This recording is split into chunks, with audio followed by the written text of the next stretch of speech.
Bem-vindo, bem-vinda a mais um episódio do podcast O Consciente. Um podcast que visa ajudá-lo a aumentar a sua consciência, seja aumentando a sua visão de si próprio, sendo aumentando a sua visão de mundo e, por que não dizer, sua cosmovisão.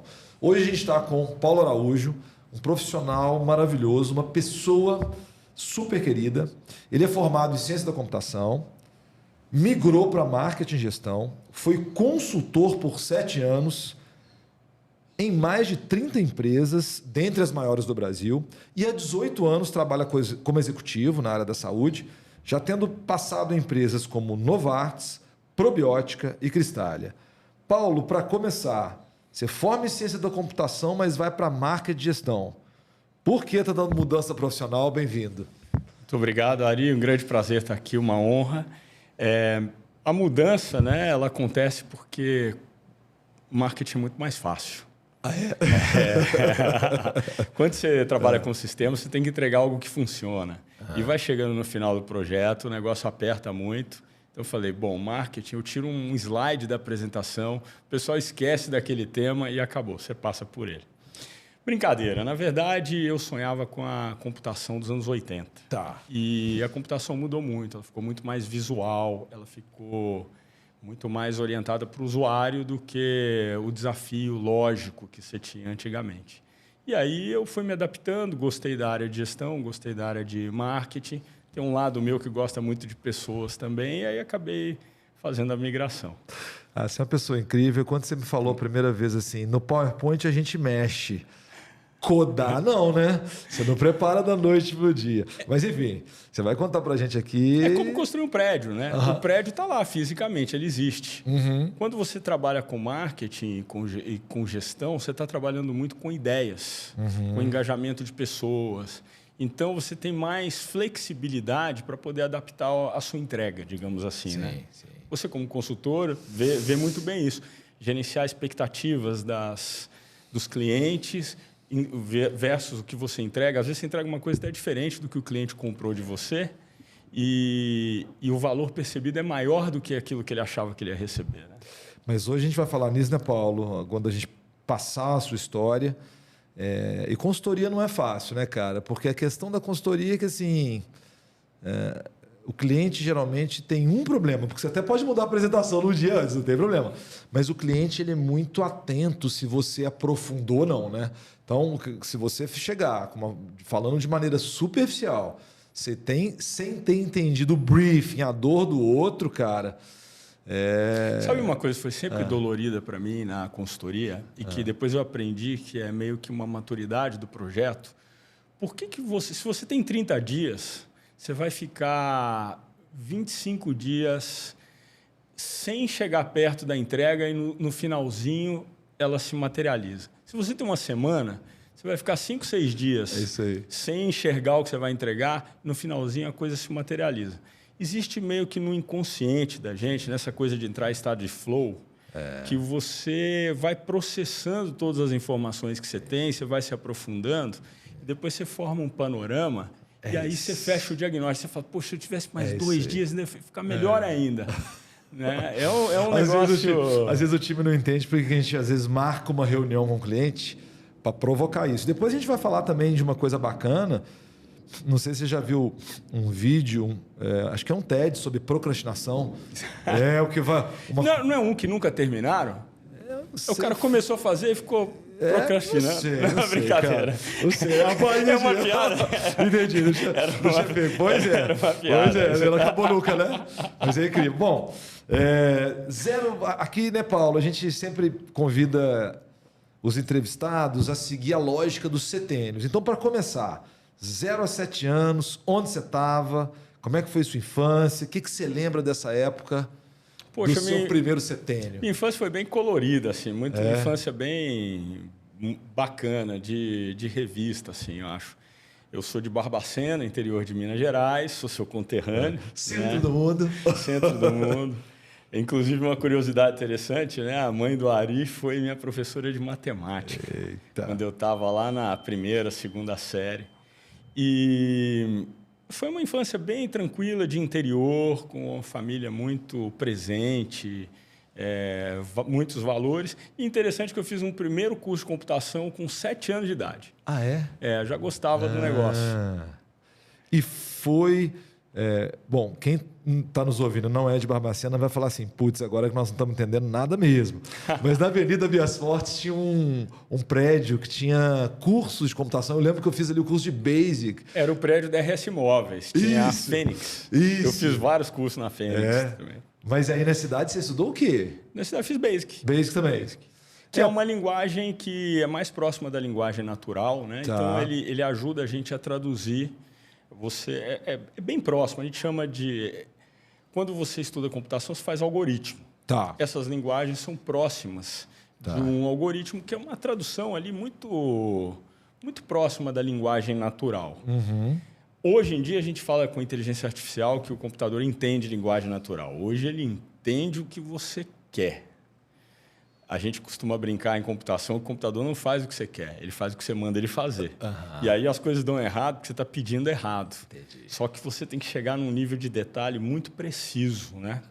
Com a inteligência artificial, ela começa meio que a adivinhar onde você quer chegar. E aí a coisa é muito mais fácil. Ô, Paulo, mas eu queria que você comentasse aqui duas coisas, por isso que eu toquei o PIN, né? Esse PIN aqui, para quem nos escuta, ele também registra esse momento de ampliação de consciência. Porque tem duas coisas aqui que eu queria saber, cara. Bom, primeiro você foi aluno da minha mãe em matemática, uma coisa que nos conecta. Mas esse curso de computação aos 7 anos, você acha que isso impactou no seu entendimento de mundo, na sua trajetória? Porque às vezes a gente não tem consciência, né? Você faz um curso, fiz um curso aqui e ali. Para mim, cara, esse curso de Basic foi muito importante na minha vida, sem eu ter consciência. Eu acho que foi. E acho que a formação em ciência da computação ajuda você a ter uma visão mais lógica de mundo. Tá. A matemática intensa e tudo isso ajuda você a estruturar melhor as coisas. Tá. Até para se comunicar melhor. Tá. Para você articular e tudo isso. Eu acho que sim. Mas, infelizmente, e sendo bem honesto, não tinha tanta maturidade para fazer esses cursos tão cedo. Tá. E a computação era muito complexa também na época. Né? Então, a gente... mas foi uma experiência interessante. Acho que foi... As sinapses que você veio fazendo ao longo do tempo, elas já começaram ali com uma base, né, cara? Porque 7 anos você tem conteúdo. E 7 a 14? Continua em Barbacena? Como é que foi esse período? Referências culturais? Puxa... Uma cidade pequena, né? Tinha teatro toda quinta-feira. Eu ia sempre ao teatro, meu pai me levava muito ao teatro. Minha avó sempre foi uma pessoa muito estudiosa, professora de francês, inglês, falava latim, inclusive, né? Estudou isso desde cedo. A gente sempre teve uma influência muito grande. Mãe do seu pai? Mãe da minha mãe. Mãe da sua mãe. Mãe da minha mãe. Sempre tive uma influência muito grande disso. Tá. Comecei a jogar tênis ali no finalzinho desse setênio. Tá. E joguei tênis a minha adolescência inteira, ali dos 13 aos 17 anos. E aí vem aquele sonho, né, de ser um esportista. Você sonhou isso? Sonhei. Legal. Confesso que sonhei. Fui um tenista frustrado aí, no final das contas. Mas é mais uma dessas coisas. Fica triste não que eu sou um publicitário frustrado. Mas é mais uma dessas coisas que vão abrindo a nossa mente, né? Sim. E é difícil avaliar no final o impacto disso, né, Paulo? Porque um comentário rápido sobre isso, eu queria que você trouxesse a sua perspectiva. Cara, você sabe, eu deixei o consultório, já sentei do lado de lá, mas hoje faço mentorias, né, individuais. E tem uma coisa, Paulo, que assim, para mim é inegociável quando eu oriento mentorado, mentoriada, tem vários nomes, e que eu fazia quando eu estava no consultório, que é a importância da atividade física, né, cara? Então, outro dia a gente comentando dentro da empresa, dar o crédito aqui para ele, o Douglas comentou, do ponto de vista evolutivo, nosso corpo não é muito diferente daquele corpo lá que até outro dia era caçador-coletor, isso ficou clássico depois que o Yuval Harari publicou Sapiens. Mas eu defendo muito essa bandeira de como o esporte, a atividade física, ela é muito importante para a saúde mental, né, Paulo? Como é que você vê o esporte na sua vida, na vida das pessoas? Você vai contar hoje, você trabalha hoje liderando mais de 100 pessoas, ou isso Eu acho que o esporte é fundamental. Ele melhora as regras de convívio. Acho que o tênis tem uma questão especial nisso, porque é um esporte em que a educação e a ética são muito fortes, né? Você aprende a conviver com frustração, que é uma coisa que na vida a gente tem muita, né? Sim. É uma coisa que acontece todos os dias, muitas vezes no dia, a frustração, as coisas não saem como a gente gostaria. Às vezes, na hora que você vai sair da cama, você já derruba um copo d'água ali do lado e já cria uma situação que você não queria. Eu acho que tem uma questão de oxigenação da mente, mas eu acho que o principal, a multidisciplinaridade, eu acredito muito eu vejo muita coisa sobre a questão de entrar em estado de flow quando você vai fazer as coisas e do trabalho que seu inconsciente faz. Tá. E eu vejo isso se materializar na prática. Às vezes, a solução dos problemas que você está com ele há uma semana, tal, vem de noite, vem na hora que você está tomando banho, vem na hora que você está jogando tênis, que você está correndo, que você está na academia. Então, você desconectar de uma atividade e ir para outra faz muita diferença. Eu sou frustrado, sou músico frustrado também, toco um pouco de violão, um pouco de piano, e eu sinto, às vezes, que quando você começa uma coisa e está difícil ali, você para e vai fazer outra, ainda que se ocupe sua mente, você descansa daquela primeira, dá uma refrescada no cérebro e você volta melhor. Aprendizado de música é desesperador, assim como o tênis. Você está lá batendo, está errando tudo, você para, vai fazer outra coisa, volta, você começa a acertar. Você está tentando tirar uma música, está dando problema, você não está conseguindo, você para ali, vai fazer outra coisa, volta, você evolui. Paulo, a gente vai ter que falar mais de música ao longo dessa conversa, mas tem uma coisa que eu queria última pergunta sobre esse setênio, e é sobre o tênis. Cara, as pessoas às vezes me perguntam... Lá em casa agora o Pablo, você conhece meu filho, né? Tá me chamando de frango. Porque ele ouve o Léo Stronda lá na internet e fala, pai, você é um frango malhando. Mas, cara, musculação, uma coisa que eu estou conseguindo ficar mais frequente, assíduo e tal, eu acho que não ocupa o lugar de, primeiro, ter um hobby. Né, cara? Uma coisa que você possa aprender. Você vai no tênis, não é a sua atividade física, é o seu desenvolvimento. E a outra coisa, eu queria saber se para você faz sentido a importância do lúdico, da turma, né, cara? Porque você muda de cidades, eu trago na minha vida, começo no meu setênio 21 anos o squash, estamos aqui falando hoje de São Paulo, e uma das coisas que mais facilita a minha vida é a turma do squash, a turma da zoação.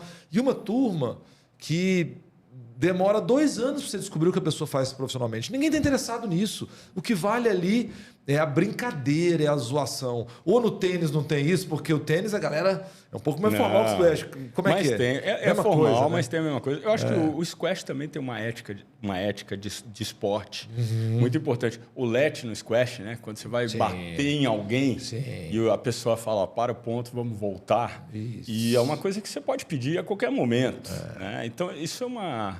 E o cuidado com o outro, né? Porque no tênis você está distante, no squash está na mesma quadra. Você dá então, uma bobeira, se um brigar com o outro, você vai pegar um raquete e bater na cabeça de alguém? Não, e sem querer você pode acertar uma pessoa. Né? É uma coisa que pode acontecer. Cara, uma análise muito legal essa que você fez da questão da musculação versus o tênis. Eu, particularmente, tento ser multidisciplinar. Nadar, correr, fazer musculação, isso com foco na saúde. Mas a mente viaja, né? Você não vai para o flow, né? Não vai... Não, você vai para o inconsciente para outras coisas. Tá. Você está ali, muitas vezes, pensando em outras coisas que você está fazendo. Tá. Agora, realmente, quando você vai para o esporte mais especializado, que você compete, que você quer melhorar, o jogo é outro. Isso. E aí você evolui. Você chama de hobby. Então, eu poderia dizer, talvez, e tendo convivido muito na época da probiótica com os fisiculturistas que competem profissionalmente, você vê que, nesse caso, ali sim é muito mais... Para alguns é um hobby, para outros é profissão. Nesse caso, o cara está levando num outro padrão. Mas é verdade, é diferente. E esse lado social, né? Eu assisti agora há pouco tempo na Netflix o Live to 100, que é o Viva até os 100 anos, né? Eu não vi. E é muito interessante essa série, que ela fala de algumas coisas. Exercício físico, alimentação, a redução do estresse. E eles pegam várias comunidades no mundo, tem pessoas que vivem mais de 100 anos e eles avaliam os porquês. Mas uma das coisas que eu não citei antes é a questão da comunidade. Isso. Então, você vê no Japão, por exemplo, as mulheres fazendo atividades artesanais em conjunto, se encontrando todos os dias. Então, acho que o esporte tem esse lado. Inclusive, a gente conhece muita gente no tênis, às vezes, né? Isso acontece também no futebol, que já não jogam mais, mas frequentam aquele ambiente. Ô Paulo, mas você matou, cara. O senso de comunidade para o ser humano, a gente é um ser social, né? Então, essa sensação, de novo, por que a competição nesse sentido é bacana? Meu caso, se eu der bobeira e um colega meu de squash conseguir ganhar de mim de 0, cara, zoação garantida. Claro. Zoação garantida. E esse senso de comunidade, tá com a galera, isso é muito legal. Paulo, mas olha, você já até falou da probiótica, vamos, antes de chegar na sua vida profissional, estamos agora nos 14 aos 21.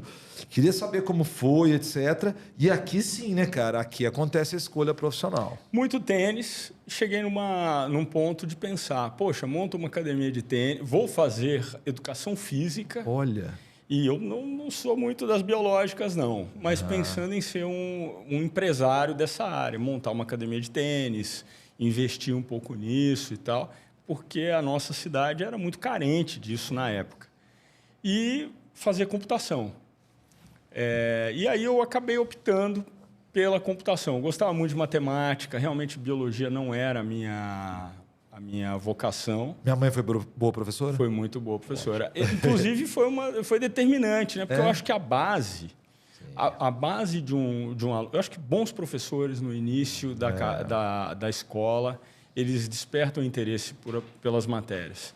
Eu me frustrei muito, por exemplo, em história. Eu adoro história hoje, adoro assistir documentários.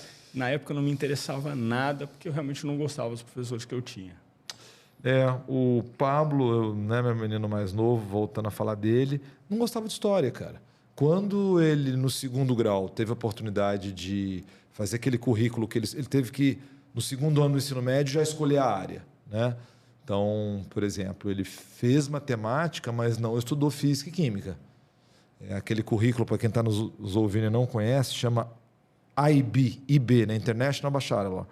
E aí a aula de história, como ele fez em high level, em alto nível, cara, hoje das coisas que ele mais gosta é história, mas ele não gostava na época. Fazendo direito, isso é fundamental. Exato, exato. Tem um ditado bom, né, que é quem não conhece a sua história vai está fadado a repetir os erros do passado. Isso vale para a nossa vida no dia a dia. Se você não ouve as pessoas no seu ambiente de trabalho, no seu condomínio, você está fadado a fazer as mesmas bobagens que você já fez. Então, isso vale no micro e no macro, né?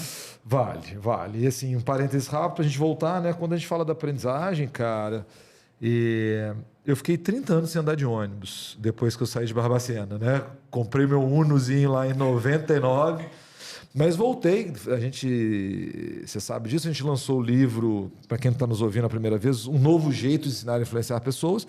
A gente lançou o livro em Barbacena.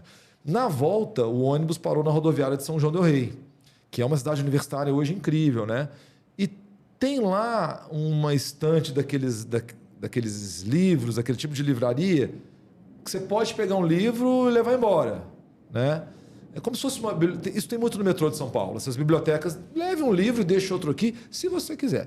Peguei, Paulo, um livro de física, do 2º grau, da Saraiva Antigo. Eu estava muito interessado em estudar energia, eu sou fãzaço de surf. Cara, você lê o texto do livro, é para não entender. É para perder o gosto, sabe?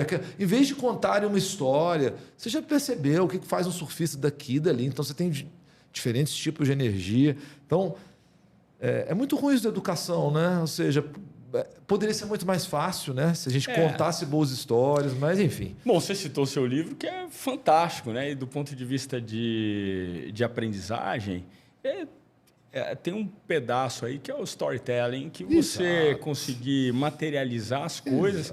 E isso varia de público para público. né? Como é que você vai materializar o interesse de alguém?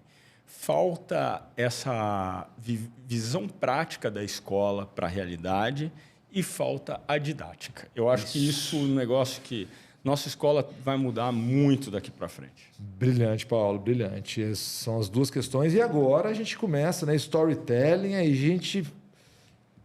14 a 21, você completou ciência da computação. Ciência da computação. Foi para o mercado. E aí, o que aconteceu? Entrei na faculdade com 17, saí com 21, foi muito rápido. Tá. Trabalhei durante o período de faculdade, trabalhei num provedor internet, que foi uma experiência interessante. Tá. Queria empreender, tinha pouco esse sonho, mas acabei que tive algumas incursões que não foram positivas. E aí fui trabalhar com implantação de sistemas. Tá. Tudo começou lá com a implantação de sistemas. Tá. Fui para uma fábrica de macarrão em Belo Horizonte, que estava implantando o sistema SAP, que é um sistema de gestão integrado. O que ele faz? Substitui todos os sistemas, que muitas vezes são uma colcha de retalhos dentro da empresa. Ele vai ser um sistema que vai integrar tudo. Tá. E tem uma grande mudança que acontece quando você implanta um sistema como esse. Você deixa de distribuir das atividades ficarem funcionais e departamentalizadas para você enxergar as atividades como um grande processo. Tá. O que isso significa na prática? Significa o seguinte, o indivíduo vai lá abrir uma ordem de produção no ambiente anterior, ele colocava meia dúzia de dados lá e mandava uma ficha para a contabilidade. O cara da contabilidade ia ver, peraí, deixa eu ver onde que eu vou lançar, em que conta contábil, de onde vem. E aí tinha um especialista que fazia isso. Quando você vai para um sistema integrado, o cara lá da produção que está lançando, ele já tem que saber de onde vem, para onde vai, e você praticamente elimina toda essa camada administrativa que adiciona pouco valor no processo. Mas o cara que está na ponta, ele tem que conhecer muito mais, porque quando ele começa a jogar lixo no sistema, você potencializa muito lixo, vai errar todo o pagamento de impostos, vai errar tudo da companhia. Felizmente, é um sistema que te dá uma visão muito holística. Então, nessa implantação, eu tive a felicidade de trabalhar na área de finanças e controle e aprender das funções da empresa de uma forma muito abrangente. Como é que chamava a empresa, Paulo? A empresa chama-se Massas Vilma. Mas... Lá de Belo Horizonte, fica em Contagem. Sim. Não, mas aí você era funcionário da Vilma? Eu era funcionário da Vilma. Eu te falei isso em off. A gente fez uma pesquisa para saber a quantidade de pessoas na Vilma que sofriam de dor de cabeça. Foi vinculada à época no jornal Hoje, é uma empresa que eu tenho o maior carinho. Sim, a gente fez um estudo que teve alguns desdobramentos, mas na Vilma, em Contagem. E foi uma grande oportunidade, era um projeto de implantação do sistema SAP numa empresa de pequeno porte. Entendi. Então, eles queriam, na época de pequeno porte, né, hoje a Vilma deve estar bem maior, e uma experiência sensacional. Ali, eu tive o primeiro contato com pessoas das consultorias que estavam implantando o sistema, que eu olhei para elas e falei assim, puxa vida, é esse nível de conceito, de entendimento de uma empresa que eu preciso ter para ter crescimento profissional.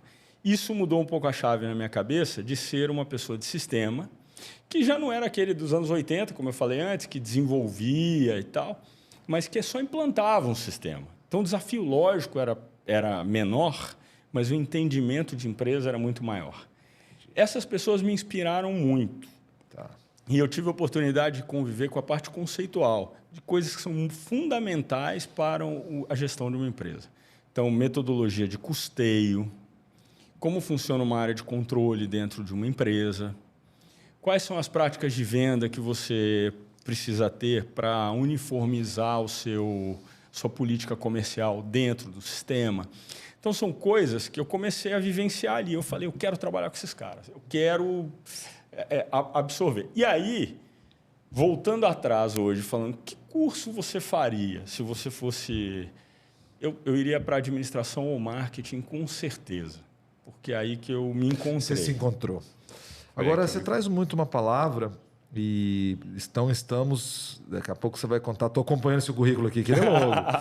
Mas você fala uma coisa direto, Paulo, e que está bombando agora no entendimento de mundo, na psicologia, que é a visão sistêmica. A gente ficou muito tempo... Freud traz muito uma perspectiva da questão intrapsíquica, mas somos seres relacionais. Não só em família, né, família fraternal, etc., na empresa, na cultura de um país. Então é muito interessante que assim, o pensamento sistêmico começou lá com Minucci, se não me engano, um italiano, mas é muito interessante porque você traz várias vezes essa palavra, visão sistêmica. E eu acho que isso é um diferencial. Eu acho que assim, até para a gente falar para os nossos ouvintes, eu acho que é uma coisa que falta no mundo, falta nas empresas, é a visão sistêmica. O cara que fala assim, eu vou fazer o meu e que se foda o resto, tem muito isso em todos os lugares. Aquele cara que fala assim, peraí, eu vou te ajudar. Ó, para você resolver isso aqui, você tem que ir ali, você tem que fazer isso, tem que fazer aquilo. E se há um processo que formaliza isso, a coisa vai. Mas se não há, se você tem boa vontade das pessoas dos dois lados, também você resolve essas barreiras. Mas hoje é muito... Ainda tem muito. Era pior, mas eu tenho o meu domínio. Eu sou o dono desse troço aqui e aqui ninguém pisa. Eu que mando nesse negócio aqui, vai ser assim. E aí o processo passa a ser mandatório. Você já viu quando você vai numa loja, você compra uma coisa virtualmente, fala com o cara, ó, veio com o problema, eu preciso trocar. O cara fala assim, ó, mas o meu sistema aqui não está deixando. Eu tenho que... A área... Que se dane para que área vai, que se dane como vai ser. Você precisa trocar, você precisa resolver o seu problema. Né? Isso, Paulo, as empresas vão perdendo essa... Sabe o que eu acho que você falou e também outra coisa importantíssima que eu sinto falta para todo lado e falo muito para o meu time? Senso de dono. O Rafa, né, meu irmão, você conhece bem, e a gente trabalha junto principalmente em projetos agro que envolve sustentabilidade. O Rafa apelidou um tipo de profissional que ele chama movedor de PIN. O que é movedor de PIN, Rafa? O cara está interessado em tirar o PIN do ponto A para o ponto B. É o carregador de caixa. A gente chama de carregador de caixa. Mas às vezes, Paulo, pessoas de alto nível... Cara, o projeto de sustentabilidade, eles são projetos assim... Cara, você tem noção do que você está fazendo aqui? De quantas milhões de vidas você está impactando?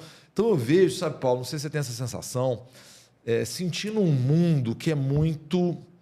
As pessoas estão irritadas, com pressa, ansiosas. Então, eu falo para o meu time, falo, não adianta às vezes querer tirar a tarefa da lista.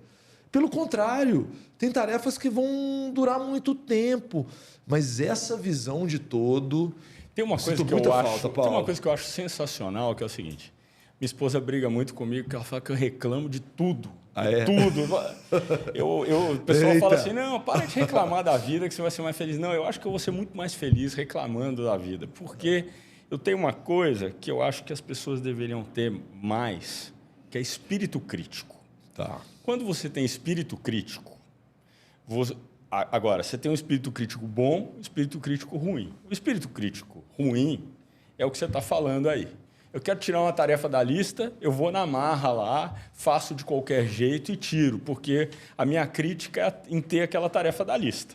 Quando você tem um bom espírito crítico, você fala assim, pô, esse troço aqui não devia estar na lista, porque se alguém lá no começo fizesse o trabalho direito, ia melhorar. Então, peraí, vamos botar vamos corrigir o negócio aqui, porque o todo vai funcionar muito bem. Se você tem esse nível de espírito crítico, as coisas melhoram ao seu redor. Quem trabalha com você sobe o padrão. E aí você sobe a régua de todo mundo. E no final, você tem que ser coerente com isso. Os caras vão te cobrar isso também, se você não fizer. Então, isso é muito legal. O Emílio falou um negócio na Jovem Pan essa semana que foi muito interessante. Que parece que uma companhia de cerveja criou um guarda-volumes que você vai para o bloquinho e deixa o seu celular e pega um celular de menor valor que funciona o WhatsApp. Olha só. Aí ele fala, puta ideia de jirico isso. Porque você está convivendo com a criminalidade. Você está criando... É igual quando você tem um buraco na rua, em vez de você tapar o buraco, Você vai lá e sinaliza, ó, aqui tem um buraco. Você começa a conviver com ele, isso é terrível. É difícil, mas assim, a palavra sobrevivência é uma palavra muito difícil, né, Paulo? Porque quando você precisa de algo para sobreviver, voltando à velha ideia da pirâmide de Maslow, né? Sim. Quando você, para quem não nos ouve aqui, numa pirâmide que estratifica, que segmenta necessidades. Quando você está refém, quando você é prático. Eu atendo muitas pessoas com ideias incríveis, cara. Mas elas sempre param no seguinte ponto.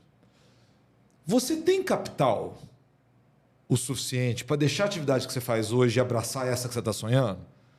Não, não tenho. Então, esse processo vai ser mais lento do que você imagina, né? Mas concordo, assim, em vez da gente... É como tratar sinusopatia, sinusite bacteriana com dipirona, né? Ou seja... se alivia um sintoma. Se alivia um sintoma, você não resolve o problema.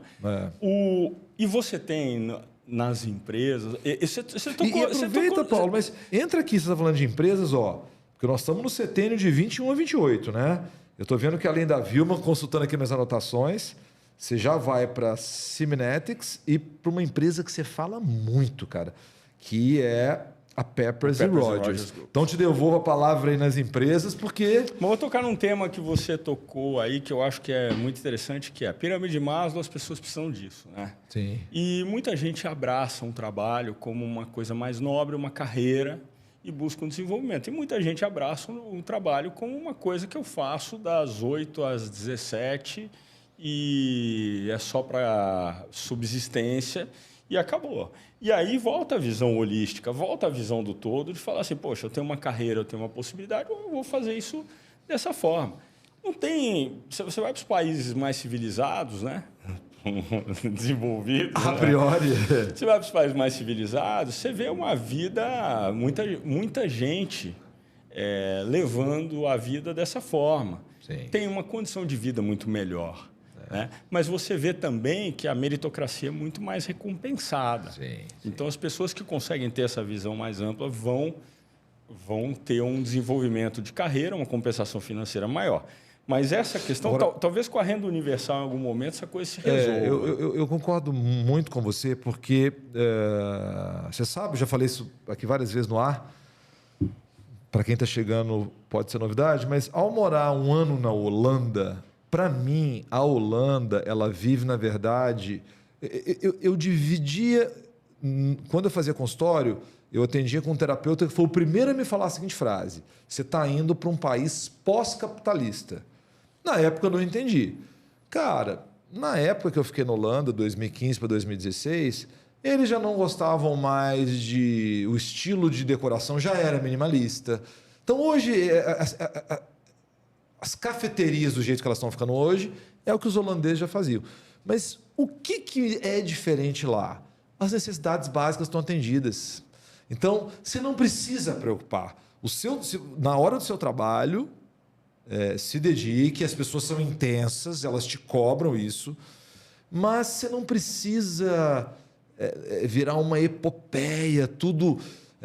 chegou 5 da tarde, você pode descansar, você pode andar na rua. Então eu falo pós-capitalista porque Holanda, Dinamarca, Suécia, isso é desse tamanhozinho, né, Paulo? Isso são países pequenos. A Holanda tem 16 milhões de habitantes.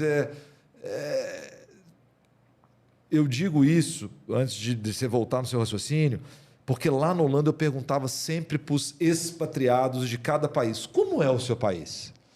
E todas as pessoas que eu perguntei que eram de países grandes, gente dos Estados Unidos, gente da Índia, gente do Canadá, eles sempre respondiam, depende.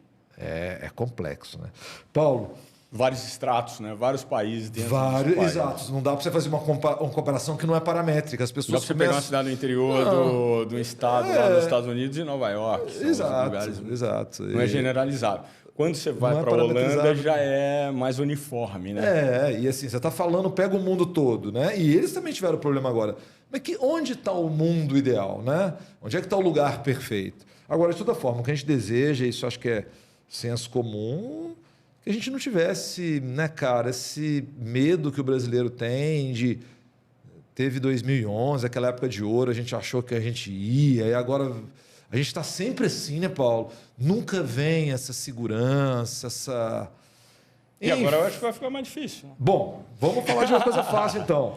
Cara, conta pra gente, nesse setênio, além da Vilma, eu tô vendo aqui, você sai de trainee, de analista, para Siminetics.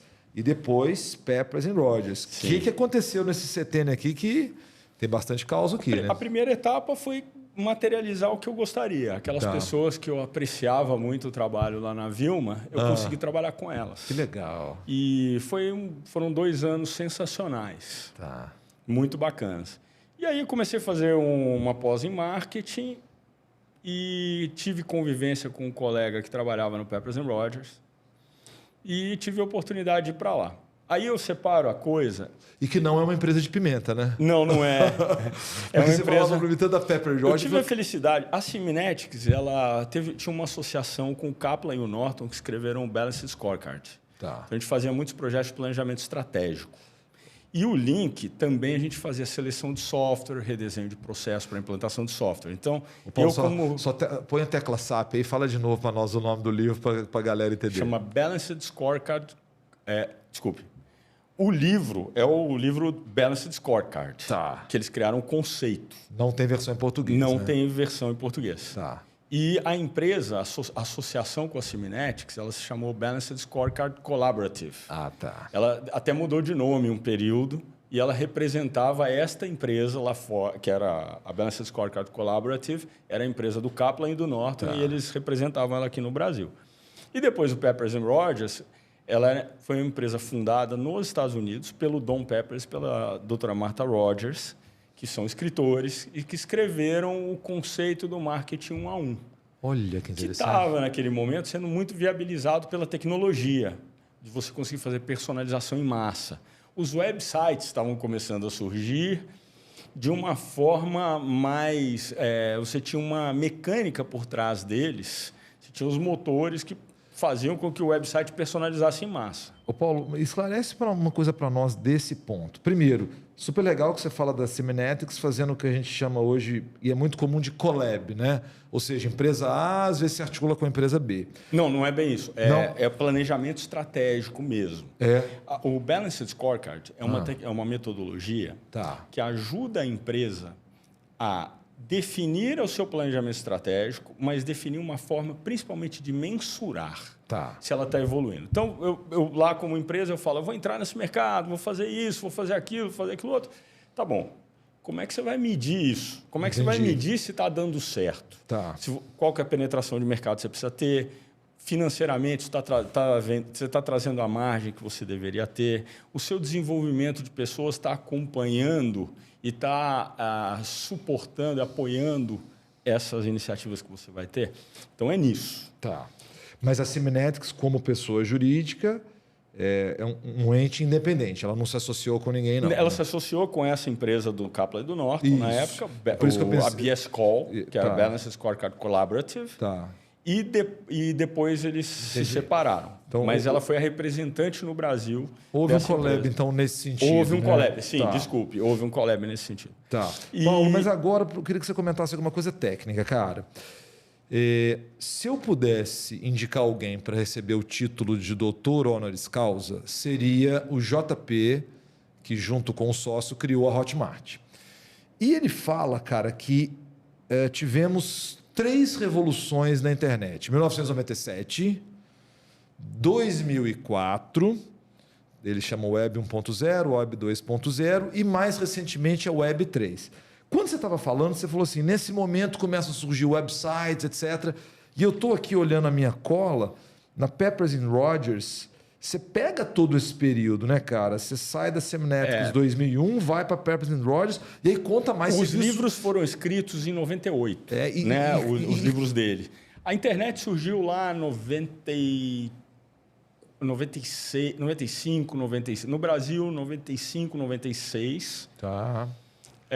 Então, Siminetics eu passei 98, 99, 2000 e aí fui 2001 a 2005 para o Peppers. Era um momento que o HTML estava evoluindo para coisas melhores. Você conseguia... O que é HTML? O HTML é a linguagem que você usa para montar as homepages, as páginas da internet. E na época que hoje você está no websites, né? HTML5 e tal. Então, nessa época, o que as empresas faziam? O que hoje é natural, você entra na sua conta bancária e você tem a sua conta, você tem as suas aplicações, tal. As empresas estavam começando a personalizar. Porque antes você tinha um site do banco lá e se você quiser sua conta, você ia lá no caixa, pedia o extrato, pedia o seu dado. Você não tinha isso online. Entendi. Então, elas começaram a personalizar isso. Coisas muito simples, como o seu histórico de pedidos numa empresa. Amazon. Né? A Amazon deve ter surgido aí em 96, 97, também por aí. A Amazon estava começando a fazer uma técnica que a gente chamava de filtragem colaborativa. Ela pegava, você comprou o CD de 3 cantores, eu comprei 2 daqueles 3, ela falava, ó, esse terceiro aqui você deve gostar, porque a grande massa comprou isso daqui. Então, esse tipo de personalização, de recomendação, a gente estava começando a fazer naquela época. Tá. E o Peppers, é interessante que a Semantics, ela tem uma metodologia para ajudar o cliente a pensar por si. Tá. O Pepper já tem uma metodologia que meio que diz como o cliente tem que pensar. Tá. Então, eu achava que eu tinha que me capacitar para conseguir tomar decisões por mim mesmo. Para se eu conseguisse vir para a indústria e ser um executivo, que eu pudesse saber, bom, qual que é o rumo que esse negócio vai tomar. A Semantics era muito fazer junto. Então, eu ajudava a estruturar, é como um psicólogo, né? Ajuda a estruturar a sua forma de pensar para que você tome sua decisão. O Peppers falava assim, amigão, é o seguinte, você tem todos os dados dos clientes aqui, todo dia na loja, você não está capturando nada, não está fazendo nada com ele. Então, você tem, primeira coisa, monta um programa aqui para você obter o dado do cliente. Obviamente, já se falava em privacidade, já tinha todos os cuidados na época. Então, o Peppers tem uma metodologia, está nos livros, né? Que é identificar o cliente, diferenciar o cliente, primeiro pelo valor que ele tem para você, depois pelas necessidades que ele tem e personalizar para você... Maravilhoso. E no meio do caminho tem interação, né? É a IDIC, que é identificar, diferenciar, interagir com o cliente para aprender mais sobre ele e personalizar. Eu aprendi direitinho o negócio. Né? Ô Paulo, mas no final das contas... Você começa a conversa, né, lá dos seus setênios anteriores, falando da tecnologia dos anos 80 e parecia que você queria ser Bill Gates. Só que agora você já começa a falar de uma maneira que você parece que queria ser executivo. E aí? Porque agora, passando desse setênio, a gente começa a entrar em algo que nos conectou muito, que é você ter entrado numa grande empresa que foi a Novartis. Isso acontece no setênio? Sim, isso aconteceu em 2006. Ou seja... E, aliás, diga-se de passagem, lá em 2000, eu me casei também. Casei com 23 anos. Com a querida Naila. Naila, sim. Que a gente considera... A gente se refere muito a vocês como Refamília. A família que a gente escolheu. Família de São Paulo. Aqui. A família de São Paulo. Para quem nunca ouviu esse termo, né? A família de sangue a gente não escolhe, né? Já... A Refamília são pessoas que você escolhe. Nossa, é muito legal. Então, me casei muito cedo. E o que acontecia é que, na consultoria, tem uma coisa que também eu recomendo para todos que estão assistindo. Quando você está começando a carreira, se você tiver a oportunidade de ter várias experiências diferentes, isso pode ser muito rico para o seu aprendizado. Especialmente para te ajudar a fazer uma coisa que depois, no tênis, no esporte, você vai ter com muita maturidade, que é dar um passo para trás para entender o seu jogo. Você está no jogo, está no torneio, a emoção sobe, a adrenalina, você fica vermelho, você não pensa, você só quer devolver a bola.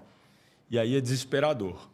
Quando você começa a respirar, a entender o que está acontecendo, a ver o que o cara mais errou no bate-bola, e já entra jogando com aquela tática, sua vida muda.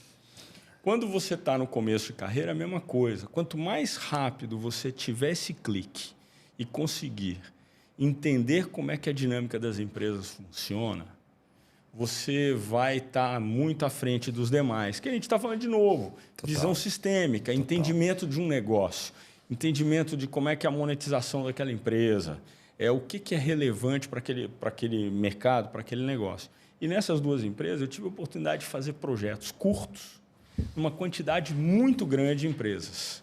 Que legal. Então você entrava, entendia a estratégia, conhecia, todo mundo te contava como é que a coisa funcionava ali. Então foi um aprendizado assim sensacional. Paulo, um comentário rápido, né, cara? Terapeuta de empresas, né? O consultor, em alguma medida, você é um terapeuta empresarial. Mas você trouxe uma outra coisa agora, pessoal que está nos ouvindo, fica ligado nisso. A gente está falando muito aqui, já mencionou o Pablo, meu filho mais novo. Cara, a orientação estratégica que a gente tem para a formação dele é exatamente essa. As pessoas falam assim, é melhor ele ter vivências curtas e intensas e várias coisas, até porque ao fazer isso ele vai ter visão sistêmica, aprender o todo e encontrar o próprio veio. E aí eu te devolvo esse comentário com a pergunta de como é que você veio para a Novartis, porque, né, Paulo, a gente sai de uma perspectiva, você como executivo, que o legal era se trabalhar numa empresa a vida inteira, para um momento que a gente vive hoje que as pessoas falam. O próprio Pablo, ele faz direito na PUC, mas ele também faz cozinha alta gastronomia. Está cozinhando super bem, fez um risoto ontem maravilhoso. Já precisamos experimentar esse negócio. Eita, esse ficou bom.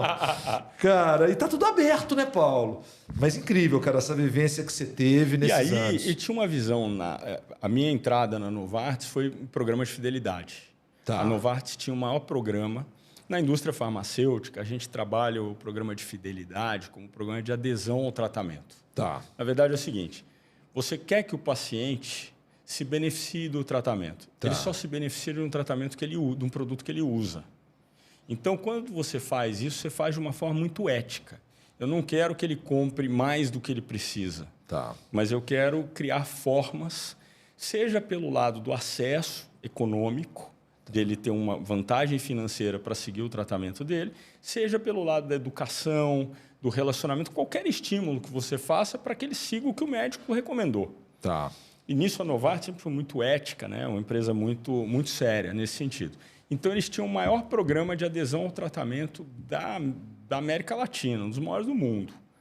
E eu tive a oportunidade de trabalhar lá, porque eu trabalhava numa empresa que trabalhava com marketing de relacionamento. Olha só. Então, conceitualmente, eu estava vivendo no paraíso, porque eu tinha ali uma grande massa de dados, uma grande massa de ações que já tinham sido feitas. O que foi idealizado e implementado antes de eu chegar, assim, foi uma coisa sensacional.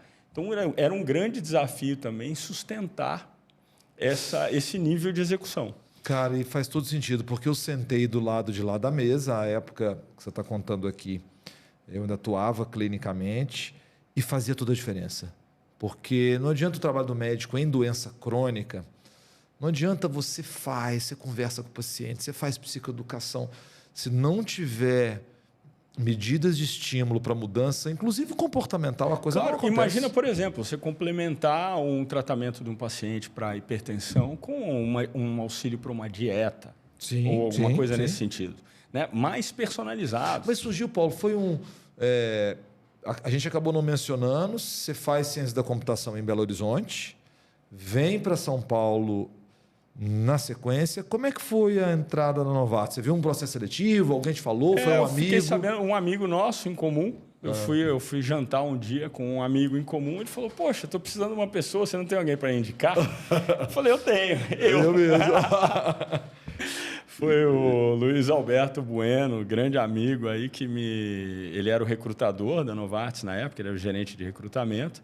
Nós fomos almoçar e nós fomos jantar e aí ele acabou me convidando. E aí eu participei do processo e entrei. E aí foi interessante, porque na Novartis eles têm um processo de as carreiras, quando você vai bem numa área, eles vão te mudando de posição, porque eles querem que você esteja em posições de liderança o mais rápido possível, porque você vai agregar mais. Então, eu fui responsável pela marketing de relacionamento no Brasil. Em um ano, eu fui para a América Latina para levar o que o Brasil tinha para os outros países. Tinha também a parte de trade marketing, que era o relacionamento com as farmácias e balconistas, estava muito intrinsecamente ligado. Um ano depois, eu recebi também a parte de licenciamento de produtos. E depois, para dar um próximo passo, eu voltei para o Brasil para fazer o que a gente chamava de serviço militar. Eu fui ser representante para visitar médico e depois eu fui gerente de produto. E eu assumi um produto que tinha acabado de perder patente aqui no Brasil, que também foi um caso de bastante sucesso. O produto perdeu patente e a gente continuou crescendo, mesmo com a entrada dos genéricos. Foi um caso muito, muito interessante. E aí eu tive a oportunidade de ir para a Suíça. E nessa de vai para a Suíça, não vai, apareceu a oportunidade de ir para a Bausch + Lomb. Você acabou não citando. A Bausch, empresa de oftalmologia. E eu olhei entre ir para a Novartis, mudar para a Suíça, que era uma coisa que familiarmente estava com uma filha pequena na época.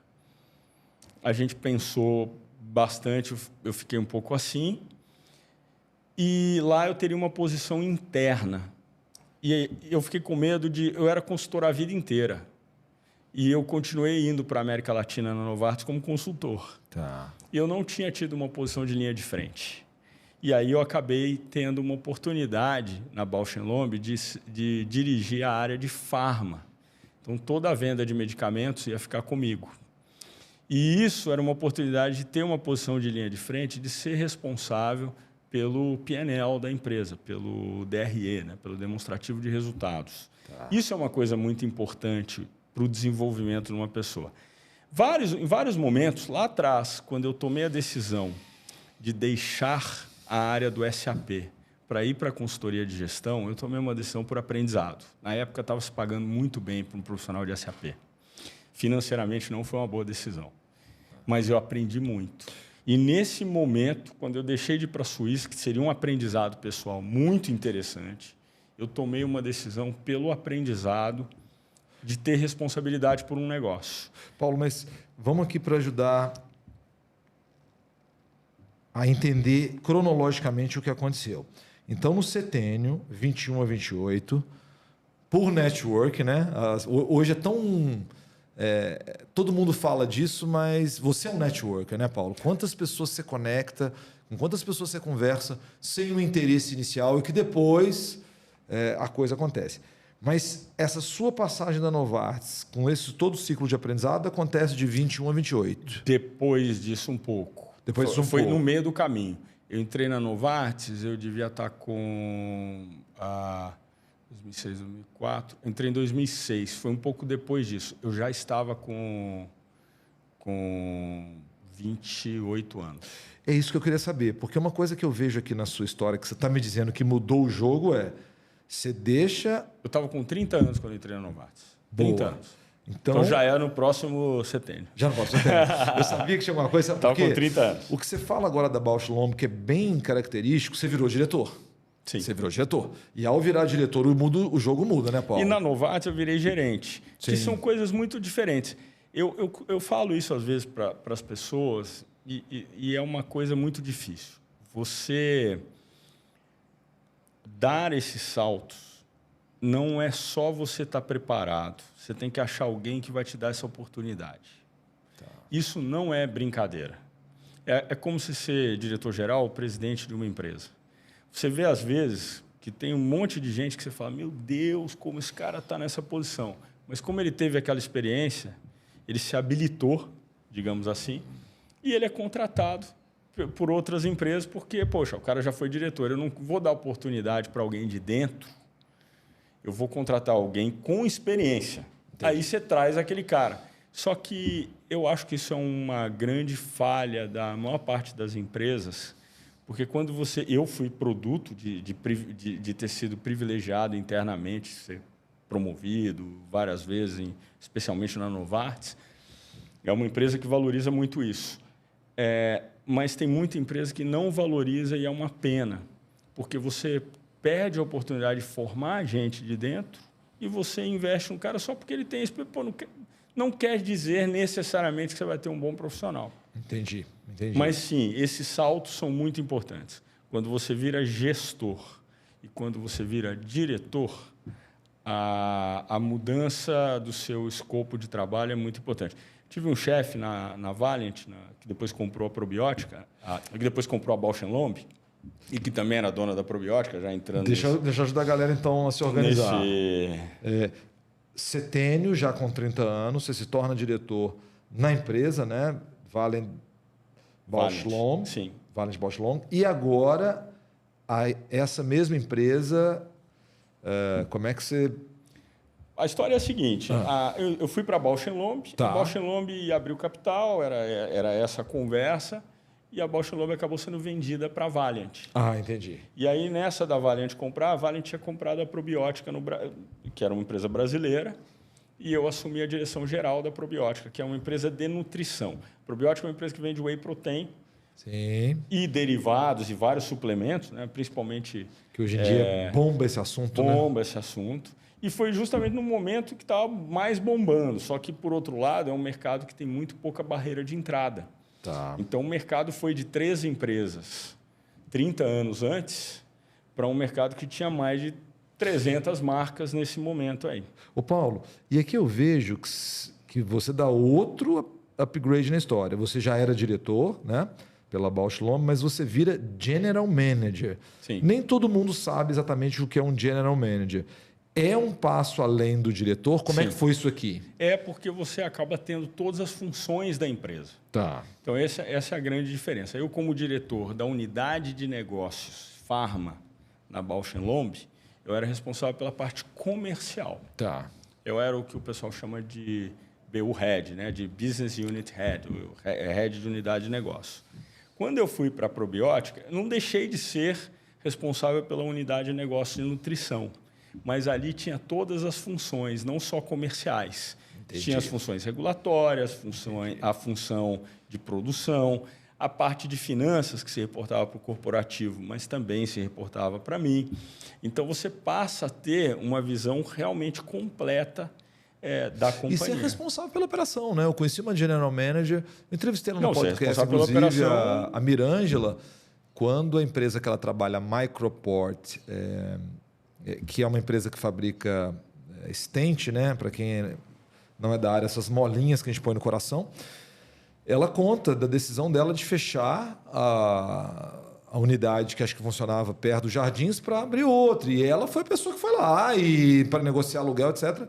É o seu caso aqui na Probiótica, né? Você cuidava da operação. E aí eu tive um chefe, que era o presidente do grupo Valiant, o Marcelo Barbosa, que me deu uma dica uma vez e ele falou... Foi um pouco tarde na carreira, né? Mas muito útil sempre, que é o seguinte: tem um livro que é mais ou menos assim, o que te faz chegar até aqui não é o que vai te fazer chegar lá. Ou seja, a sua função, o seu trabalho ao longo do tempo, ele vai mudando. Você começa com uma visão muito especializada, fazendo uma função. Depois, quando você vira gestor, o seu trabalho não é o seu resultado não é reflexo do seu trabalho, ele é reflexo do trabalho da sua equipe. Olha. Quando você vira diretor, a sua função já não é mais gerenciar a operação e as pessoas, mas é dar direcionamento e ajudar na tomada de decisão. Eu digo ajudar porque o cara que toma a decisão sozinho, sentado numa sala, sem ouvir as pessoas, sem considerar e sem tentar ao máximo ser democrático, está fazendo bobagem. Porque várias cabeças pensam melhor do que uma. E quando você vira diretor-geral, a coisa é um pouco pior. Porque o nível para baixo de política, de entendimento, das coisas chegarem até você da forma adequada é difícil. E a gestão para cima também é uma gestão complexa. Agora, eu queria que você comentasse uma coisa que eu acho que é bem importante. As pessoas... eu não sei se agora... Estamos ainda no setênio, 28 a 36, né? Nós estamos... Estamos lá até 2015. Mas, sim, Paulo, você falou de uma coisa super importante que é liderar pessoas. As pessoas que eu conheço, que te conhecem como lideradas, elas, cara, você é um cara adorado pelas pessoas, pelo menos que eu conheço. As pessoas que você conhece são muito gentis. Não. Eu já vi, cara, a gente já trabalhou junto, você liderando mais de 100 pessoas. E você tem um estilo de liderança que é firme. Você consegue colocar... Porque você falou isso mais cedo, acho que o brasileiro tem muita dificuldade com hierarquia. E hoje que eu vejo que a hierarquia ela não é uma coisa negativa. ela é uma coisa necessária a se desenvolver. Só que apesar das suas opiniões, etc., o pessoal fala muito assim, que olha, o Paulo, quando você fala com ele, Paulo, olha isso, você escuta. As pessoas falam isso, você para e peraí, do que você está falando? Então, Paulo, eu queria que você explorasse uma coisa aqui que, para mim, é difícil demais. Você tem alguma dica? Cara, gestão de pessoas, liderar tanta gente, são famílias, enfim. Qual que foi o segredo que eu não peguei aqui nessa história para você desenvolver esse know-how? Da onde isso vem até nesse momento dessa história que você contou? Eu acho que uma coisa muito legal vou até olhar para a câmera ali, olhar para o pessoal. Eu acho que é você conseguir engajar realmente as pessoas. Tá. Você tem que ser genuíno. Tem muitas informações que você não pode passar, né? Que as coisas estão acontecendo, mas sempre que possível levar informação para o grupo do que está acontecendo com a sua empresa, o que está acontecendo com o negócio. Ouvir das pessoas sempre que houver oportunidade. Então, assim, você vai a um evento, vai a um congresso, encontra com a equipe que está no dia a dia, senta, toma o tempo para individualmente ou em grupo ouvir dessas pessoas o que elas têm a dizer, como é que estão indo as coisas, o que está indo bem, o que está indo mal. Se você tivesse mais recursos, o que você faria? Isso, e a hora que você tem ideias, joga as ideias, ventila as ideias com o grupo. Isso são coisas muito legais para você ir construindo. Você está ali construindo uma estratégia. E conflito, Paulo, entre... Aguenta aí. Você está construindo uma estratégia. Você está com uma ideia mais ou menos formada. Aquela ideia é sua. A ideia minha é muito mais legal do que a ideia de todo mundo, né? É sempre assim, né? Mas, peraí, como é que você lapida isso? Ou como é que você testa? Nas oportunidades que você tem para falar com as pessoas. Vai lá e começa assim, se a gente fizesse um negócio, o que vocês acham? Acho que ia funcionar. Puta, que loucura. Não, a empresa tal fez isso, deu tudo errado. Deu... E aí você vai ouvindo, você vai lapidando as coisas. Você consegue discutir com os seus diretos também, falando assim, olha, isso aqui a gente conversou com os caras lá, você lembra que a gente validou? Existe uma separação muito grande, principalmente na indústria farmacêutica. A gente tem a área comercial, que é quem vende o produto. Você tem a área de demanda, que é quem visita o médico para propagar os produtos. E você tem a área de marketing, que dá o tom para essas duas outras áreas. Se o marketing achar que ele é mais inteligente que todo mundo, que ele tem que pensar a estratégia e soltar e os caras são só executores, você está lascado. Você tem que ter essa mesma visão na hierarquia, você tem que ter entre as áreas também. O marketing precisa entender que o primeiro cliente dele é o representante, é a pessoa da área comercial. Se ele entender isso, você vai ter muita sinergia para o desenvolvimento das ações que você vai fazer. As ações vão ser aceitas e os caras vão trabalhar lá na ponta. Em última análise, o nosso trabalho é mudar comportamentos. Mudar comportamento de forma ética, ou seja, eu tenho um produto, tenho um diferencial, eu preciso fazer com que as pessoas entendam aquele diferencial, que ele vai ser melhor para o paciente dele. E aí eu vou mudar um comportamento prescritivo. O médico vai falar, poxa, se é bom, eu vou incluir isso no meu repertório, aqui no meu receituário médico. Você só vai fazer isso se você tiver um nível de engajamento muito bom entre todas essas áreas. Ô Paulo, mas desconstruindo um pouco do que você falou, quando eu vi o seu estilo de liderança, tem uma coisa muito legal que você conseguiu... a gente se conhece, a gente se retoma o nosso contato em 2019. Então, aí você já estava no outro setênio, não sei. Num evento da indústria, sim. Você já, naquele momento, em outra empresa, também como General Manager. Sim. Você consegue construir uma coisa muito legal, que é... Você tem a equipe lá de 100 liderados, um monte de gente, as pessoas reportam você, gostam de você, mas você consegue montar, você construir um núcleo duro, vamos dizer assim, com pessoas que eu tive a oportunidade de conviver, queridas, né? Marcos Neves, Marina e depois o Fernando. Então, para desconstruir o que você falou, cara, eu acho que você também lidera muito pela perspectiva do amor. Porque as pessoas, cara, elas gostam de você numa outra escala. É porque as construções são feitas em conjunto, cara.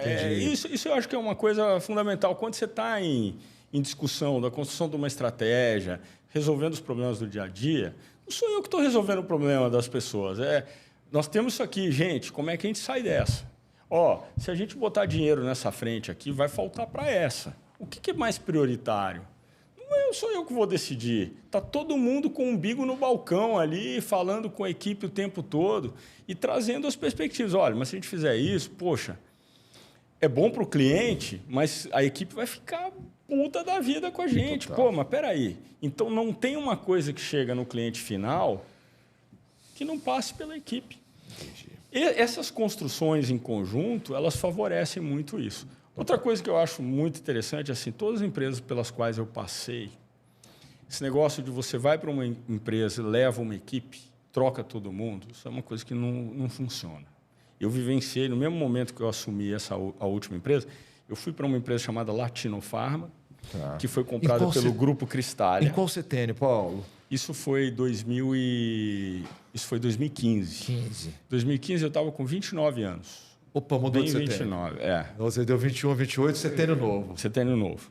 Então, eu estava com 29 anos e eu estou na mesma empresa. Eu toquei essa empresa durante 4 anos e depois ela foi incorporada pelo Grupo Cristália, que é um grupo farmacêutico grande, menos conhecido, que por várias situações... Aliás, acho que é até melhor não falar do meu irmão aí. Eu tenho um amigo... a gente edita. Nesse mesmo momento, eu tenho um amigo que trabalhava numa empresa e essa empresa, eles foram vendidos para um grupo multinacional. Chegou uma presidente nova e a presidente começou a contratar gente vinda das multinacionais e começou a compor a equipe dela. E aí você tinha uma situação muito interessante, que era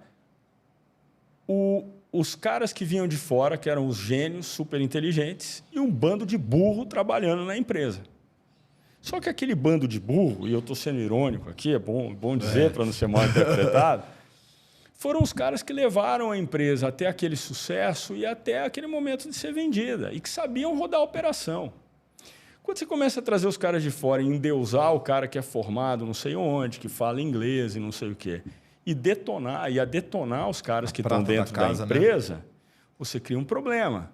Porque os caras da empresa começam a colocar um monte de casca de banana para os caras tropeçarem, e os caras dependem os caras de fora dependem dos caras de dentro para fazer a coisa funcionar. Então, é uma receita para um fracasso muito grande.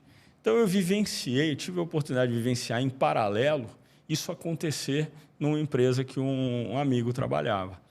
E eu tive a oportunidade, ao mesmo tempo, de trabalhar agregando os grupos com quem eu trabalhava. Então, teve gente que quis sair, teve gente que precisou sair, mas que ficou muito tempo nesse núcleo. E as coisas evoluem, pessoas são promovidas, pessoas deixam a empresa e tal. Então, essa é uma coisa que eu acredito muito. Você, quando vai entrar num negócio novo, antes de tomar qualquer decisão, entenda bem o negócio e veja quem são as pessoas importantes, quem são os carregadores de piano. E, poxa, respeita essas pessoas e trabalhe bem com elas, porque isso é fundamental para o sucesso da sua transição. Você, quando entra num negócio, a primeira coisa que você precisa é ser aceito pela sua equipe.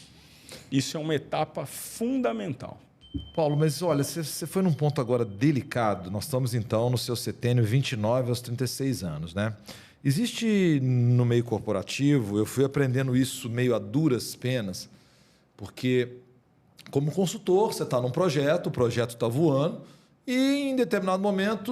Eu falei bobagem, eu falei 29, não, 39. 39, eu já estava... Desculpa. Então nós... Fiz conta errada. Eu, teoricamente, era bom em matemática, fui para o marketing. Não, eu tô olhando assim, cara, eu falei, mano, mas General Manager aos 29 anos, tá tinha bom, alguma coisa nessa história que eu tô. Aí, né? Bom, mas continuando aqui nessa toada, né, como dizem em Minas, Paulo, eu fui aprendendo, passando de empresa em empresa, que existe a lógica do leão, né? Para quem não sabe, vale a pena revistar lá os documentários clássicos, né, da Nat Geo, sobre os leões, e os leões têm muito aquela perspectiva de quando um leão macho morre, ele é substituído por um outro, e a primeira coisa que ele faz é matar os filhotinhos do anterior. E eu vi muito sua empresa. A gente estava fazendo, às vezes, projetos maravilhosos e, do nada, não, mas a gente não vai fazer isso mais. E pessoas trazendo pessoas que ele já conhece, e eu achei que isso era meio a regra, e agora você traz uma coisa diferente, né, Paulo? Você está trazendo aqui que não, é importante você conhecer quem está lá, você conhecer o que aconteceu. E não fazer mudanças drásticas no início. Agora, e fala um pouquinho do resultado, né, cara? Porque você fez coisas incríveis, né? Você assumiu aqui. Isso é uma questão, eu acredito muito nisso, sabe? A gente não pode, não divulga os números, né? Mas hoje a empresa é 6 vezes maior do que ela era quando eu entrei lá em 2015. Essa unidade, né? 6 vezes maior, e a lucratividade é 8 vezes maior. Você conseguiu isso, né? Então foi assim, você liderou, não, mas né? com um apoio muito grande do Cristália por trás para conseguir fazer isso acontecer. Isso não são coisas que a gente faz sozinho, com uma equipe. Assim, eu tive muita condição de trabalho. Isso é uma coisa fundamental, precisa ser valorizado. Mas eu acredito nisso. Você tem ambientes políticos, e aí depende de quem assume, se você tem uma briga interna, se você tem alguma coisa, que é igual política lá de fora, aí, né? O cara para as obras de todo mundo. Eu acho que quando você entra, tem essas questões. Ouvir todo mundo, estar muito próximo para ver o que está acontecendo. Você ser aceito pela equipe é uma coisa fundamental. Não estou dizendo que depois vai ser uma democracia, porque nunca é, não é para ser. Não é, a gestão não é uma democracia. Mas quanto mais democrática ela for, melhor. Né? Essa é uma coisa. E aí, quando você pega essas situações, não fazer grandes mudanças em curto prazo. Veja o que está acontecendo. Se tiver bons projetos, cara, vamos continuar. O seu objetivo maior é gerar um resultado para a companhia. Se aquilo vai gerar mais resultado para a companhia, se você mata um projeto, se um projeto importante, que tem resultado, você está dando um tiro no pé. Sim. O que acontece muito que eu vejo é crenças diferentes.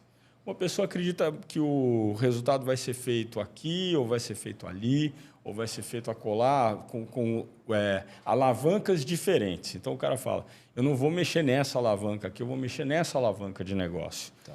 E aí isso pode gerar divergência. E, às vezes, os caras têm muitas paixões e falam assim, não, quebra essa alavanca aqui e vão puxar essa outra. Né? Paulo, cara, você falou a palavra que para mim é decisiva, é a paixão. Né? O ser humano, quando ele vai para a paixão, ele, por vezes, perde o controle emocional, que é próprio da paixão. Né? E daí as nossas ideias, a gente se apaixona pelas nossas ideias, a gente é brilhante, né, cara? Mas, Paulo, caminhando por fim, cara, dá mais um episódio, deixa então eu entender aqui de novo na lógica dos setênios. A gente, quando você se forma, então no setênio 21 a 28, você passa pela Seminetics, pelo Peppers, e aí você entra na Novartis ainda nesse setênio. Continua lá dos 28, provavelmente aos 36, até 2012. Exato. Até os 35, Até os 35. Olha como é que a lógica do setênio é forte, né? Muito boa. Isso aqui não foi ensaiado. E aí no setênio, que é um setênio de muita construção, que é do 36 a 42, você se transforma em diretor general manager. Qual setênio você está agora? Agora eu estou no 6º, chegando no 7º. Estou 47. Nossa, Paulo, e aí, uma pergunta que não quer calar, né, cara? O que vem pela frente ainda nesse setênio? Porque você é um indivíduo claramente com sede de aprendizado, né, cara? Tem uma coisa que todo mundo fala, eu quero desafio, né? Eu não quero desafio. Eu quero uma vida tranquila, menos. Eu quero trabalhar pouco e ter muito resultado, trabalhar pouco, ganhar muito e tal. Só que essas coisas não existem, né? Não existe. A gente brinca. Pessoal, eu quero desafio? Não, eu quero vida tranquila, eu não quero desafio. Mas eles vão vir. Eu acho que a grande linha mestra de tudo isso aí, desde o começo, é a aprendizagem. Tá. Né? E você que trabalha com os novos conceitos aí que eu acho que vão, com o seu novo livro, com a metodologia da sinapse, né? Vai evoluir muito com o Synapse Based Learning, né? Sim, o SBL, querido. É o SBL, que é a metodologia de vocês. Eu quero continuar aprendendo e aprendendo novas formas de fazer as coisas. Esse fim de semana mesmo eu estava com um amigo que está usando inteligência artificial para ajudar a fazer relatórios de avaliação de desempenho. O computador te ouve, já tem uma pré-programação e monta o modelo de avaliação de desempenho automaticamente. Depois você revisa naturalmente e o conteúdo, obviamente, é o conteúdo que você discutiu com o seu subordinado. Mas olha onde nós estamos chegando. Eu acho que uma das coisas que eu gostaria muito é ganhar fluência nesse novo meio. Fantástico. Eu acho que vai ser uma coisa fundamental para o sucesso profissional no futuro. Então, acho que continuar aprendendo novos negócios, aprendendo buscando novas oportunidades dentro da instituição que eu estou hoje, buscar novas tecnologias. Eu acho que isso são coisas que a gente tem que ter uma avenida aí pela frente. Né? Ô Paulo, mas com isso tudo, cara, como eu te conheço já previamente, você é um indivíduo que continua na música, né? Ou seja, a música perpassa, é um indivíduo extremamente família, né? Já até um clássico falando da música e família, de quando você faz sua performance com a querida Amanda, é um clássico. E aí, a pergunta final, depois você te dou outra oportunidade para você deixar suas últimas palavras, mas a pergunta antes de terminar a final é: como é que é ter vida de executivo, pai de família, que faz música, que joga tênis? Eu vejo que as pessoas que às vezes estão de fora, elas têm uma visão meio assim romantizada, né? Você falou uma coisa agora muito importante, que quero trabalhar pouco e ganhar muito. Eu, nas minhas mudanças de ser tênis, aprendi que a realidade não é assim, né, Paulo? A realidade se impõe. E aí, como é que é ter vida de executivo, tênis, família? Conta um pouquinho desse Paulo. Você falou sobre montar um núcleo, né, de trabalho. Uhum. Eu acho que quando você tem um núcleo de trabalho com pessoas maduras, que respiram as mesmas decisões, têm as mesmas informações, você divide o trabalho, obviamente, porque senão você não precisa de todo mundo. Você divide o trabalho, mas você consegue manter um nível de alinhamento e uma base comum de conhecimento.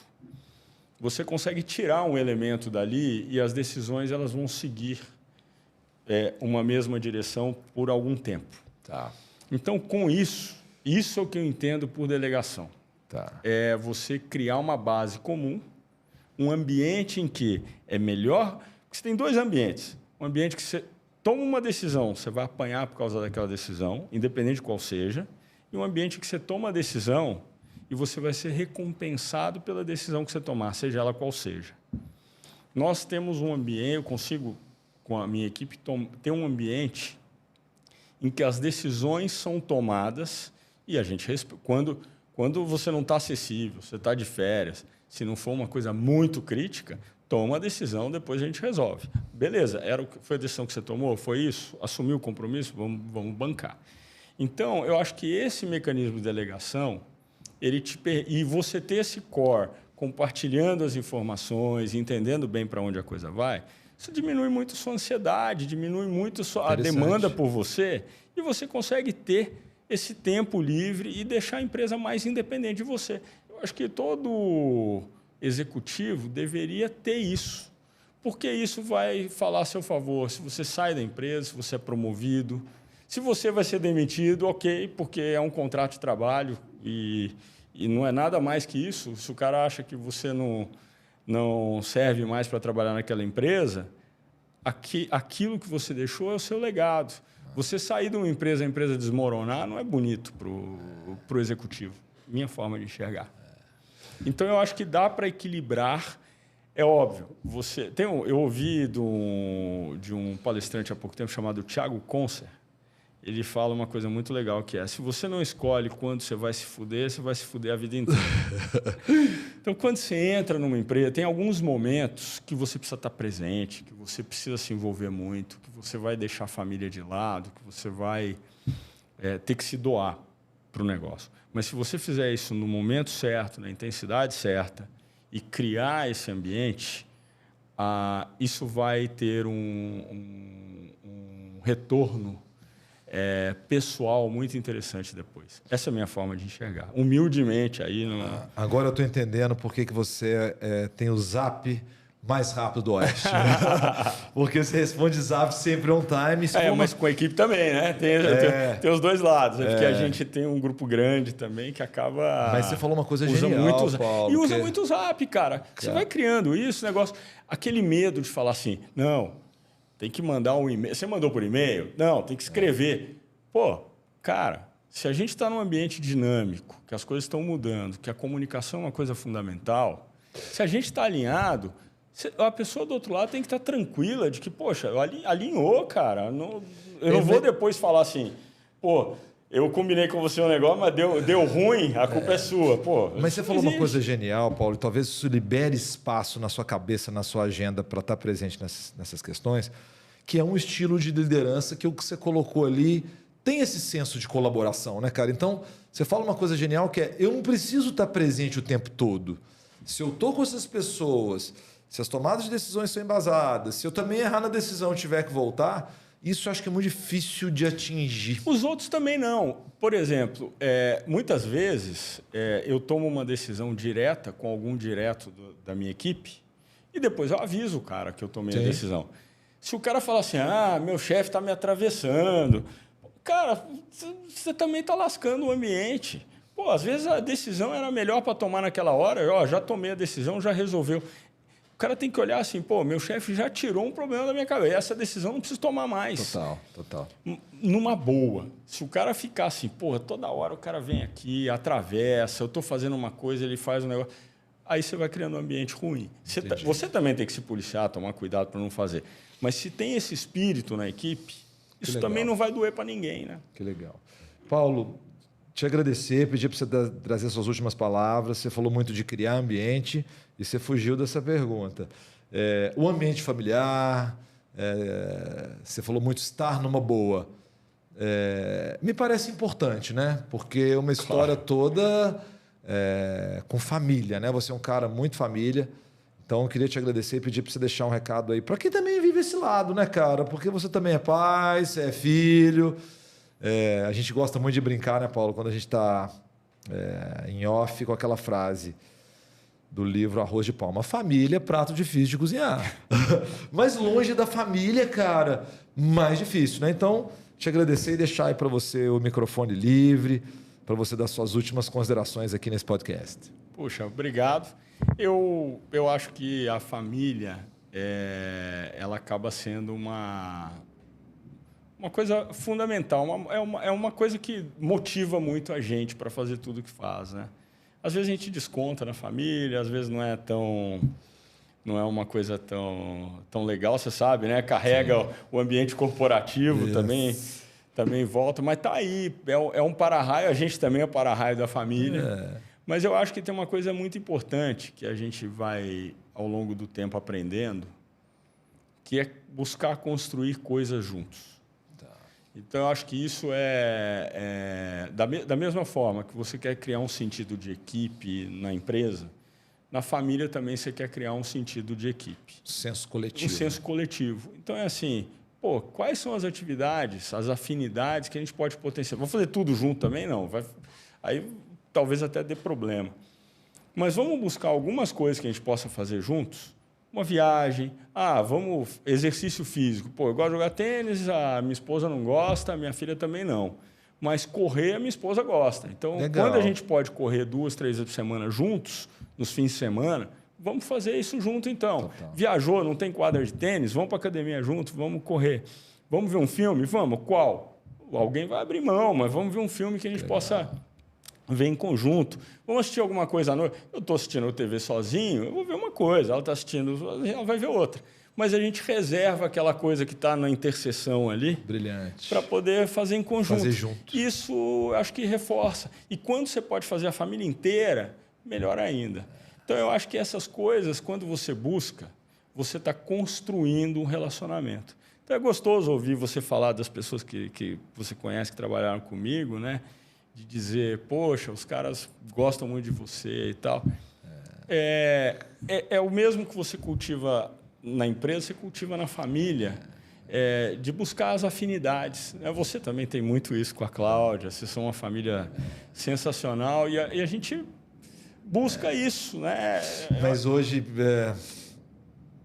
fica registrado aqui, dá para ver claramente. Agora eu estou entendendo por que o seu time gosta tanto de você, né? Você, pai, né, Paulo? Pai, né? Quem não quer, né, cara? Alguém que está ali junto, fazendo junto, olha essa história, maravilhoso. Legal. Algo mais que você quer deixar aqui? Só te agradecer, foi um papo muito gostoso, obrigado pela oportunidade. É meu debut nos podcasts aí, né? Então eu te agradeço muito de ficar interessado por mostrar essa trajetória. Realmente uma experiência sensacional de estar aqui com o Ari. E eu vou fazer um pouquinho do merchan aí, do jabá, ué. Li o livro, é sensacional.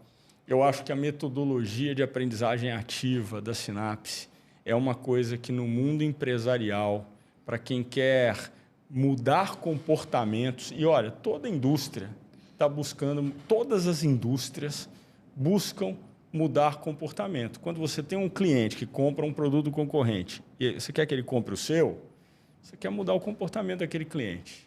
Então, o método da Sinapse ele é muito aplicável.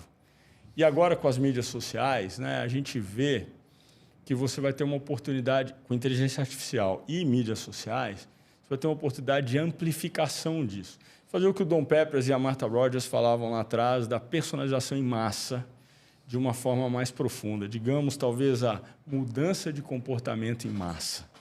Só que a mudança de comportamento em massa não é a televisão que vai para todo mundo. É a mensagem, é o gatilho mental que vai fazer aquele indivíduo ter uma mudança. Então, você vai receber um convite no ar agora. Nós estamos escrevendo o livro, né, Comunicação Digital. Você não quer escrever um capítulo contando essa história? Será uma topa? honra. Nossa, então, ó, convite aceito no ar. Paulo, obrigado por tudo, cara, pelo carinho, pela pessoa que você é, por todo o significado que você tem. Enfim, faltam palavras. E vai ser muito legal você colaborar no livro nesse sentido, porque a minha visão é que o ser humano não mudou muito, se você for considerar, sei lá, Bíblia, Shakespeare, Freud. Mas isso que você acabou de falar, né? Rede social, inteligência artificial, talvez a gente esteja vislumbrando uma mudança que ela é evolutiva, né, cara? Ela é evolutiva. O carro vai fazer uma curva e muita gente vai derrapar. A gente vai ter mudanças profundas na sociedade em função disso. Prepara que tem prazo para cumprir, né? Capítulo de livro, essas coisas. Você já escreveu algum capítulo de livro? Já escrevi. Escrevi guias de marketing de relacionamento, trabalhos para clientes e tal. Espero que você goste. O ChatGPT vai me ajudar bastante nisso daí, né? Brincadeira. Galera, fechando aqui mais esse episódio do podcast O Consciente. Não sei se vocês sentiram hoje isso que a gente vivenciou aqui, mas tem hora que tá aqui nesse papel, tá aqui tocando essa conversa, parece consultório de terapeuta mesmo, porque a gente sente como é que o conhecimento se amplia, como é que as novas conexões surgem, como é que a coisa acontece. Então, obrigado demais, Paulo. Pessoal, foi muita dica boa hoje e tenho certeza que o Paulo vai estar com a gente aqui de volta, é um cara super acessível e já estou curioso para ver como é que vai ser esse capítulo de livro. Promete. Obrigado, galera. Até o próximo episódio. Valeu!